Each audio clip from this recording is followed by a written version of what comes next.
राष्ट्रभाषा के बिना राष्ट्र गूंगा है। ये कथन दिया था देश के पिता महात्मा गांधी जी ने। हिंदी भारत में सबसे ज्यादा बोली जाने वाली भाषा है। देश के कई राज्यों में लोग इसका इस्तेमाल करते हैं। आम बोलचाल के लिए भी हिंदी सबसे ज्यादा इस्तेमाल की जाती है। वहीं बात करें दुनिया की तो मैड्रिन, स्पेनिश और अंग्रेजी भाषा के बाद हिंदी दुनिया में चौथी सबसे ज्यादा बोली जाने वाली भाषा है।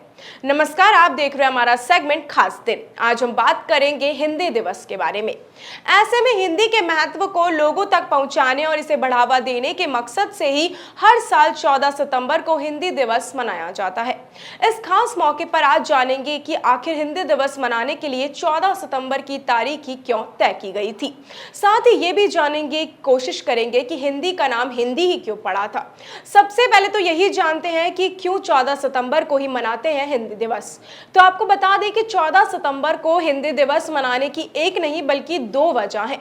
दरअसल ये वही दिन है जब साल 1949 में लंबी चर्चा के बाद देवनागरी लिपि में हिंदी को देश की आधिकारिक भाषा घोषित किया गया था। इसके लिए 14 तारीख का चुनाव खुद देश के पहले प्रधानमंत्री पंडित जवाहरलाल नेहरू ने किया था। वहीं इस दिन को मनाने के पीछे एक और खास वजह है, वो एक मशहूर हिंदी कवि से जुड़ी हुई है। अब जानते हैं कि पहली बार कब मनाया गया था हिंदी दिवस। तो इस दिन को मनाने की शुरुआत पहली बार साल 1953 में राष्ट्रभाषा प्रचार समिति के सुझाव पर की गई थी। इस दिन को मनाने के पीछे का कारण हिंदी के महत्व को बढ़ावा देना तो था ही, लेकिन इसी दिन महान हिंदी कवि राजेंद्र सिंह की जयंती भी होती है। भारतीय विद्वान, हिंदी प्रतिष्ठित संस्कृतवादी और साथ में एक इतिहासकार होने के साथ ही उन्होंने हिंदी को आधिकारिक भाषा बनाने में अहम भूमिका निभाई थी। अब आपके मन में ये बात तो आ ही रही होगी कि हिंदी के नाम हिंदी कैसे पड़ गया।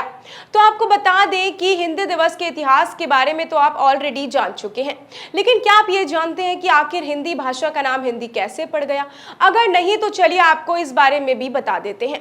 शायद ही आप जानते होंगे कि असल में हिंदी नाम खुद किसी दूसरी भाषा से लिखा गया है। फारसी शब्द हिंद से लिया गया था। हिंदी नाम का मतलब सिंध नदी की भूमिका होती है।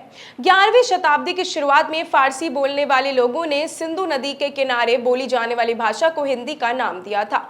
जैसा कि अभी बताया गया है कि हिंदी सिर्फ भारत में ही नहीं, सबसे ज्यादा बोली जाने वाली दुनिया की सबसे बड़ी भाषा है और चौथे नंबर पे ये भाषा आती है।